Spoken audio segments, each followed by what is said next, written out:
할렐루야, 반갑습니다. 우리 옆에 있는 분들에게 한번 인사할까요? 잘 오셨습니다. 꼭 잘 오셨습니다라고 인사를 할 필요는 없고요. 그냥 인사하시면 됩니다. 오늘은요, 주님과 동행하는 인생이라는 제목으로 주의 말씀을 함께 나누겠습니다. 여러분, 하나님이 애굽 땅에 마지막 재앙으로 내린 애굽의 재앙이 무엇인지 아십니까? 장자의 죽음이라는 재앙입니다. 그런데 이 장자의 죽음은요, 애굽 땅에 사는, 애굽 땅 전체에 사는 장자들이 죽는 심판이에요. 그러니까 이스라엘 백성도 고센 땅이라는 애굽 땅에 살았어요. 그러니까 이스라엘 백성도 장자의 죽음에 대하여 제외되는 것이 아니에요. 그들도 장자의 죽음이라는 심판 가운데 엄연히 그들의 장자들이 죽어야 한단 말이죠. 그런데 하나님은 이때 이스라엘 백성들의 장자를 구원하기 위하여 모세를 통하여 구원의 방법을 모세에게 알려줍니다. 그 방법이 무엇이냐 하면 어린 양을 잡아 그 피를 문설주와 임방에 발라 죽음의 사자가 그날 밤 각각 가정의 집에 찾아갔을 때에 그 피를 보고 하나님의 심판, 죽음의 심판이 임하지 않고 그 집은 넘어간다라고 해서 넘어갈 월을 써서 유월절이라는 절기가 되었다라는 것입니다. 자, 이 심판의 날에 이스라엘 백성들이 무엇을 하느냐? 어린 양을 잡고 그 어린 양의 고기는요, 그 가정집에 들어가서 이것을 먹는 거예요. 어떻게 먹느냐? 이게 참 중요해요. 유월절 절기에서 어떻게 먹느냐? 고기를 삶아 먹는 것이 아니라 반드시 구워서 먹고 쓴 나물과 함께 먹어야 한다라는 겁니다. 자, 그러면서 어떻게 먹을 자세를 우리에게 알려주는데 한번 읽어볼까요? 출애굽기 12장 11절인데요. 같이 읽겠습니다. 시작. 너희는 이것을 이렇게 먹을지니 허리에 띠를 띠고 발에 신을 신고 손에 지팡이를 잡고 급히 먹어라. 이것이 여호와의 유월절이니라. 여러분, 이때 어떻게 먹어야 합니까? 허리에 띠를 띠고 지팡이는 짚고 신발은 신고 먹으라는 거예요. 자, 이렇게 하는 이유가 뭘까요? 급히 먹기 위해서가 아니에요. 급히 떠나기 위해서예요. 여러분, 죄악의 땅에서 급히 떠나는 게 구원이에요.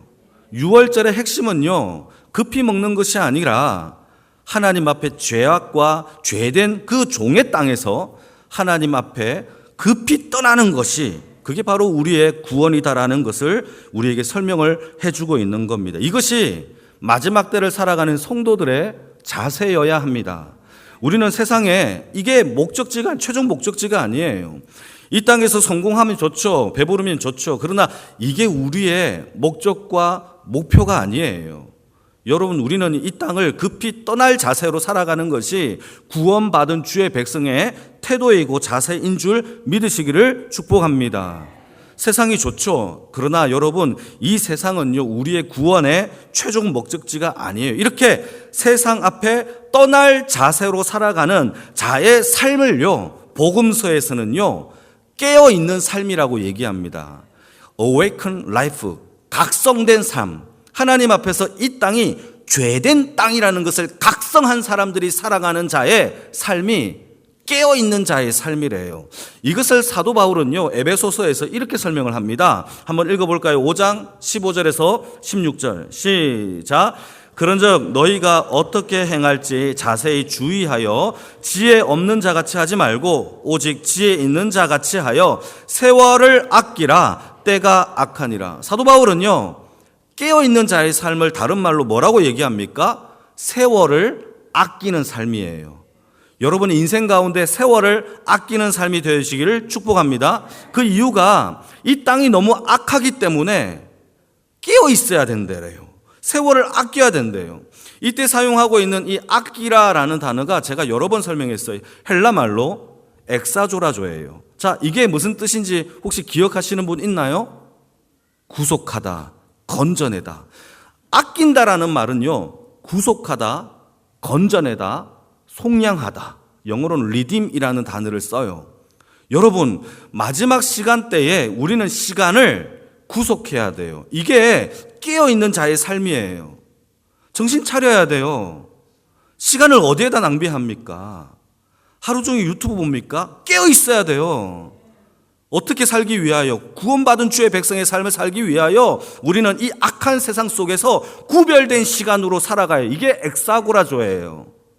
죄악된 세상 속에서 말씀의 시간으로 변형되고 기도의 시간으로 바꾸고 말씀의 능력으로 살아가는 복음의 시간이 구원받은 주의 백성, 신발을 신고 지팡이를 짚고 급히 먹는 자의 삶의 모습이라는 것이죠. 여러분, 이게 중요해요. 모세라는 사람도 한번 봅시다. 이 모세라는 사람의 이름의 뜻이 뭐죠? 건져내다라는 뜻이에요. 똑같죠? 엑사고라조랑 똑같아요. 건져내다라는 뜻이에요. 여러분 생각을 해보게 되면은 모세는요, 처음에 바로 왕이 히브리인의 모든 남자들은 다 죽이라고 명령을 내립니다. 자, 그러면 모세도요, 그때 죽어야 돼요. 근데 부모가요, 모세를 보니까 너무 예쁘게 생겨서 3개월 동안 숨겨서 키웁니다. 목소리가 커지자 더 이상 숨길 수 없음을 알고 부모가 어떻게 하느냐, 갈대 상자를 만들어서 아기를 눕혀놓고 사람들이 목욕을 자주 하는 갈대 밭에다가 놓아둡니다. 누가 오죠? 바로 왕의 공주가 와서 아기 울음소리가 들려서 가보니 뚜껑을 열어보니까 누가 있어요? 아기가 있어요. 단번에 알아차려요. 히브리인의 아기구나. 히브리인의 아기구나. 우리 아빠가 명령하여 다 죽이라고 했던 이 아기를 이렇게 살려두려고 이렇게 보냈구나. 이거를 알고는요, 바로의 공주가 어떻게 합니까? 그 아기를요, 죽음에서 건져내죠. 그래서 모세예요. 자, 첫 번째, 모세도요, 죽음에서 첫 번째 건짐을 받았어요. 그 이후에 떨기나무 앞에서 하나님의 소명을 받고 그의 인생이 내가 건짐을 받은 것처럼 이스라엘 백성들을 건져내는 주의 백성의 삶으로 살았던 것이 모세의 삶이에요. 이게 우리에게도 적용되어져야 돼요. 저와 여러분들도 마찬가지죠. 예수 그리스도의 십자가의 어린 양의 보혈로 건짐을 받으신 분은 아멘. 우리가 처음에 건짐을 받아 죽음에서 건짐을 받았어요. 그렇다면 저와 여러분들도 마찬가지예요. 부르심의 소명이 우리에게 있다면, 하나님의 자녀라는 일컬음을 받았다는 걸 믿는다면 우리도 이 땅에서의 삶은 엑사고라죠. 건져내는 자, 모세의 삶을 동일하게 살아야 돼요. 이 죄악된 상에서 방황하는 사람들에게 너 그 길 아니야. 그 길 가면 안 돼. 하나님의 복음의 빛을 따라가야 돼. 라고 일컬음을, 아름다운 빛을 증거할 수 있는 하나님의 구원의 삶, 그게 바로 깨어있다 각성된 자의 삶의 모습이라는 거죠. 사랑하는 성도 여러분, 우리의 삶 가운데 그러한 구속의 삶이 채워지는 인생이 되어지기를 축복합니다. 이게 바로 구원이고 모세의 뜻이에요. 그래서 모세는요, 하나님의 명령을 따라서 대략 200만 명이 되는 이스라엘 백성들을 이끌고 애굽 땅을 탈출하여서 어디로 가느냐, 라암셋을 지나 그 다음에 숫곳을 지나 에담으로 가요. 여기서 말하고 있는 이 숫곳은요, 가나안 땅의 숫곳과 달라요. 다른 지역의 숫곳입니다. 그 숫곳을 지나 에담으로 가요. 여러분, 이 에담은요, 이 도착한 곳을 하나님께서 뭐라고 설명하느냐, 라암색, 숫곳, 에담의 모든 길을 하나님이 인도하셨대요. 그러니까 자의적으로 출발하여서 떠난 게 아니라, 가고 싶은 곳에 간 게 아니라 하나님이 그 길들을 인도했다라고 성경은 설명합니다. 그 이유가 뭐냐? 이유가 있어요. 한번 읽어볼까요? 13장 17절 말씀인데 같이 읽겠습니다. 여러분 읽어주세요. 시작.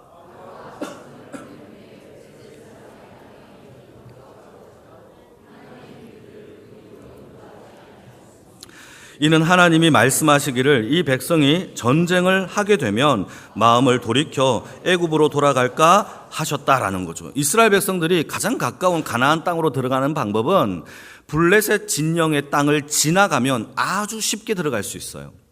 금방 갑니다.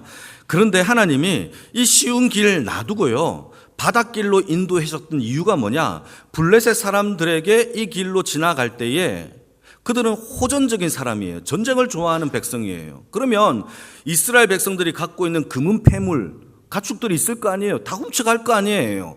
전쟁을 치룰 거 아닙니까? 400년 동안 노예 생활을 했는데 전쟁 한 번도 해보지 않았던 그의 백성들이 전쟁을 만나면 얼마나 두려워서 도망치겠습니까? 그럴까 봐 하나님은 18절 말씀에 일부러 블레셋 길이 아니라 바닷길로, 홍해가 있는 바닷길로 인도하셨다라고 하나님이 말씀하시는 거예요. 그리고 에담에 도착했던 이 이스라엘 백성들에게 하나님이 선물을 줘요. 다시 말해서 홍해가 있는 그 막다른 골목 앞에서 하나님이 선물 하나를 주시는데 그게 뭐냐? 구름 기둥과 불 기둥을 에담에서부터 줘요. 여러분, 이 불 기둥과 구름 기둥 하니까 두 개의 기둥으로 생각하는 사람들이 많은데 그렇지 않고 구름의 뭉치를 얘기하는 거예요. 구름의 뭉치인데 여러분, 중동 지역에서는 태양이 너무나 세요. 낮에는요 뜨거워서 머리가 익을 정도입니다.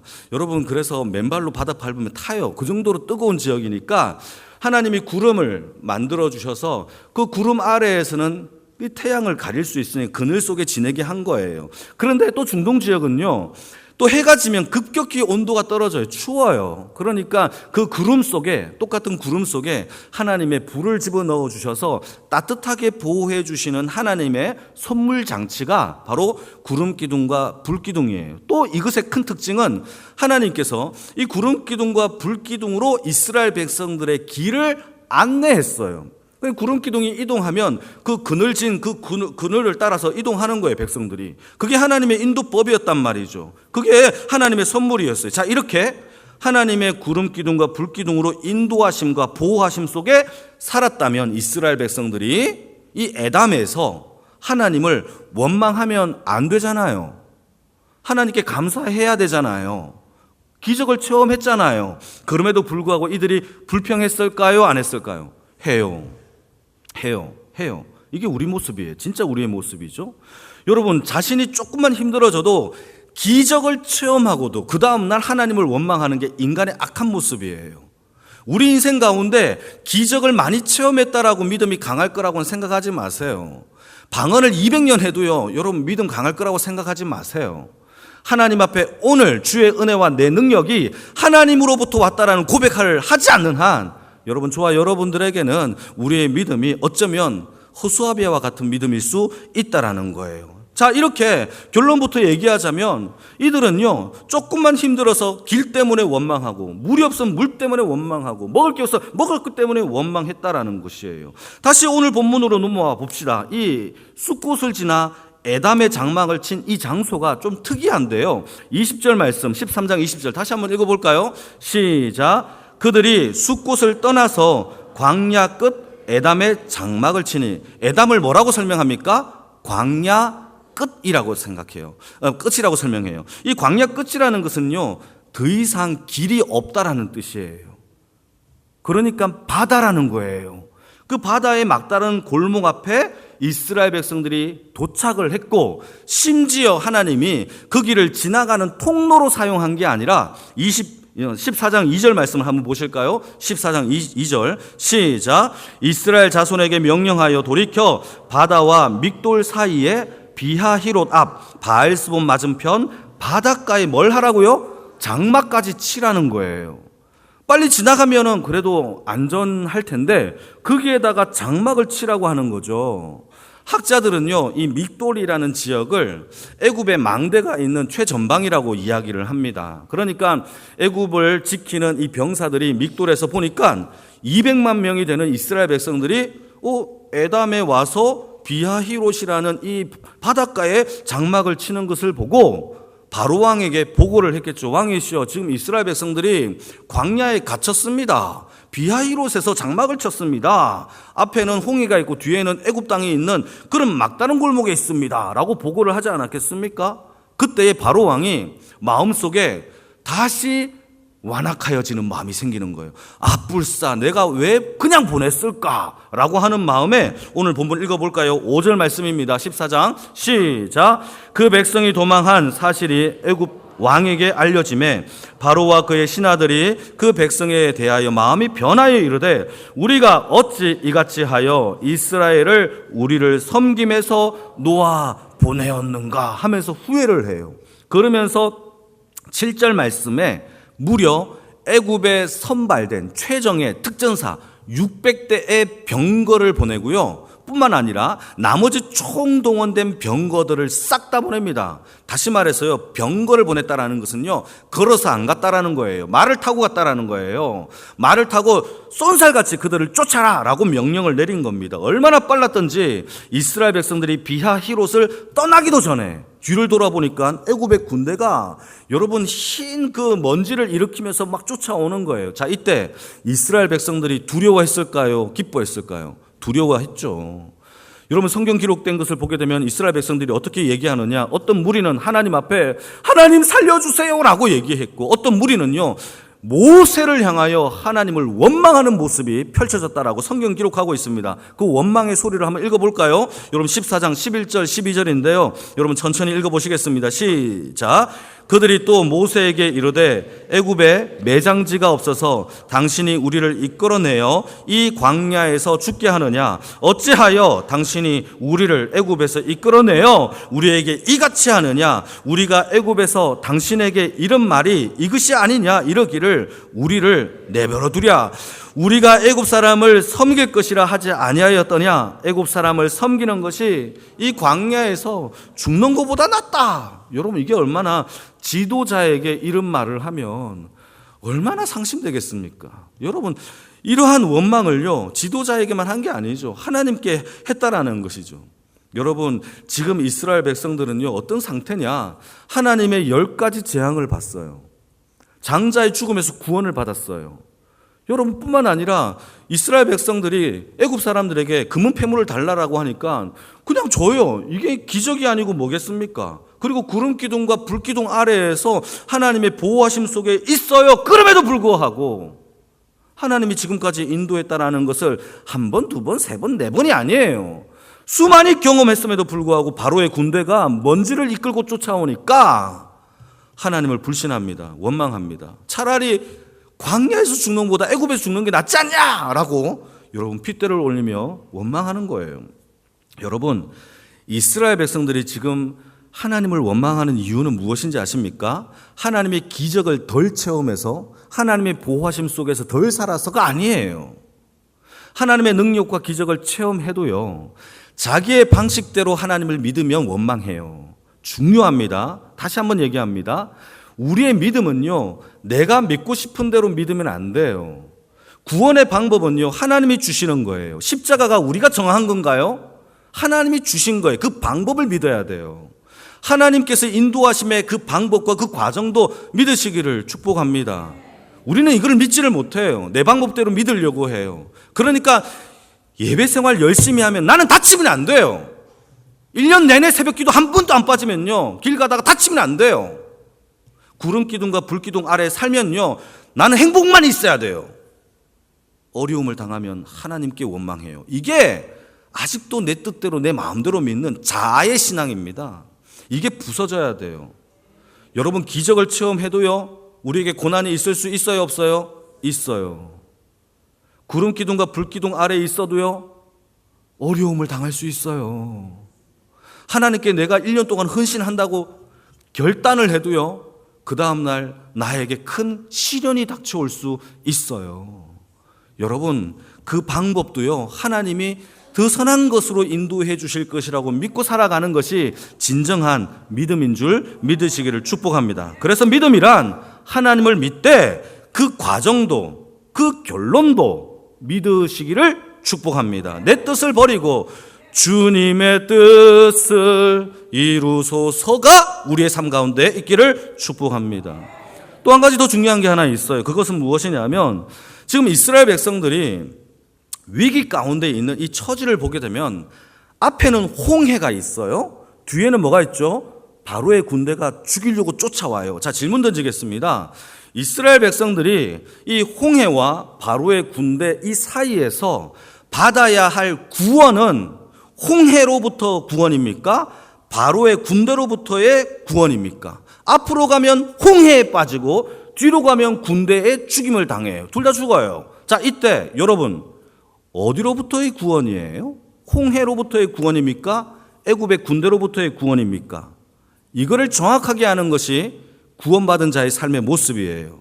여러분 모세가요 홍해를 건넌 후에 하나님 앞에 15장에서 찬양을 해요. 이때 찬양의 내용을 보면 모세가 처음부터 끝까지 구원에 대한 이야기를 하는데 이 구원이 바로의 군대로부터 구원인지 홍해로부터의 구원인지를 우리가 알 수 있어요. 한번 읽어볼까요? 15장 2절 말씀입니다. 6절까지 천천히 여러분 한번 읽어주세요. 시작.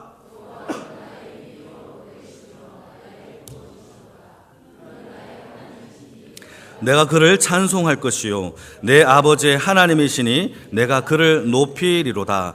여호와는 용사시니 여호와는 그의 이름이시로다. 4절부터 중요합니다. 4절 시작. 그가 바로의 병거와 그의 군대를 바다에 던지시니 최고의 지휘관들이 홍해에 잠겼고 깊은 물이 그들을 덮었으니 그들이 돌처럼 깊음 속에 가라앉았도다. 6절. 여호와의 주의 오른손이 권능으로 영광을 나타내시나니 여호와의 주의 오른손이 무엇을? 원수를 부수셨다라고 그 구원의 노래를 이야기합니다. 여러분, 이 구원의 노래의 핵심이 무엇이죠? 애굽으로부터의 구원이에요. 애굽으로부터의 구원이에요. 바로의 병거와 그의 군대로부터 구원을 받은 거예요. 이스라엘 백성들의 원수는요, 누구냐? 애굽이에요. 그들을 400년 동안 종살이를 했어요. 그들에게 핍박과 여러분 죽이려고 군대까지 보냈던 그 원수예요. 자, 그러면 홍해는 뭐냐? 우리가 주의 말씀 앞에 구원받은 주의 백성 앞에 하나님 앞에 믿음 앞에 살아가는 주의 백성들이 세상 속에서 늘 만나는 크고 작은 문제가 홍해예요. 그런데 많은 사람들이요, 홍해 때문에 시험 들까요? 애굽의 군대 때문에 시험에 들까요? 홍해 때문이에요. 자녀의 문제, 돈의 문제, 건강의 문제, 관계의 문제, 이런 것들로요 막 시험에 들어요. 정작 죄와 싸워야 할 하나님 앞에 예배 생활을 등한히 하고 홍해와 싸우고 있는 거예요. 홍해는요, 하나님이 쿵 하면 끝나는 거예요. 갈라져요. 여러분, 이게 믿음이에요. 여러분, 이스라엘 백성들이 받은 그 구원의 내용들을 우리가 한번 생각을 해보게 되면은, 여러분, 이것이 홍해로부터의 구원이라는 것을 알 수 있는데, 이 홍해로부터의 구원에 대하여 우리가 자유하지 못하는 이유가 하나 있어요. 그 이유가 무엇이냐 하면, 누가복음 15장의 말씀을 우리가 한번 생각해 봅시다. 누가복음 15장에 보게 되면은 탕자의 이야기가 나오는데, 이 탕자의 이야기 속에서 둘째 아들이 아버지께 유산을 받아서 고국을 떠나 타지로 갑니다. 거기에서 자신의 모든 재산을 다 탕진하고 흥청망청 살아가요. 자, 이때 이 모든 돈을 잃고 흥청망청 다 모든 것을 잃었을 때에 이 탕자가 질문입니다. 아버지께 돌아올까요? 안 돌아올까요? 안 돌아와요. 돌아온다고 하셨죠? 안 돌아와요. 안 돌아오고요. 뭘 하는지 아십니까? 유대인으로서 하지 말아야 할 돼지를요, 우리에 들어가서 돌보는 종의 역할을 해요. 여러분, 유대인들은요, 돼지를요, 부정한 동물이라고 여긴단 말이죠. 먹지도 않고요, 관계도 맺지를 않아요. 아예 멀리를 해요. 그럼에도 불구하고 돼지를요, 우리에 들어가서 그걸 먹이는 역할을 누가 하느냐? 탕자가 합니다.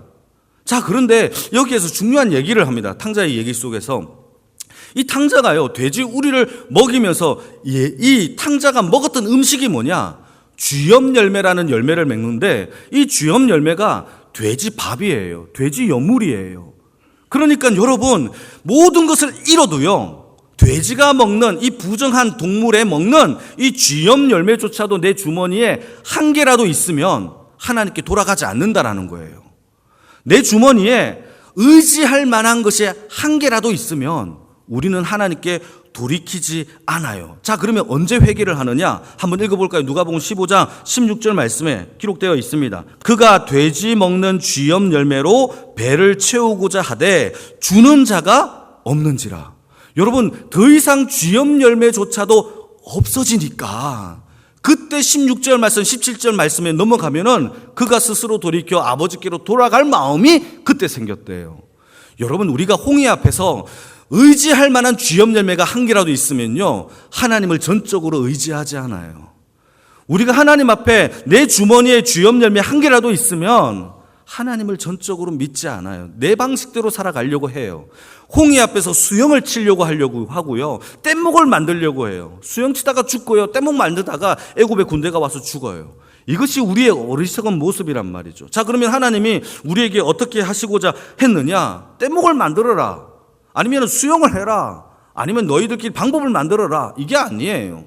하나님이 이스라엘 백성들에게 요구했던 구원의 방법은 간단합니다. 여러분, 아까 읽으려고 했던 9절인데 14절인데 출애굽기 14장 14절 같이 한번 읽어볼까요? 시작.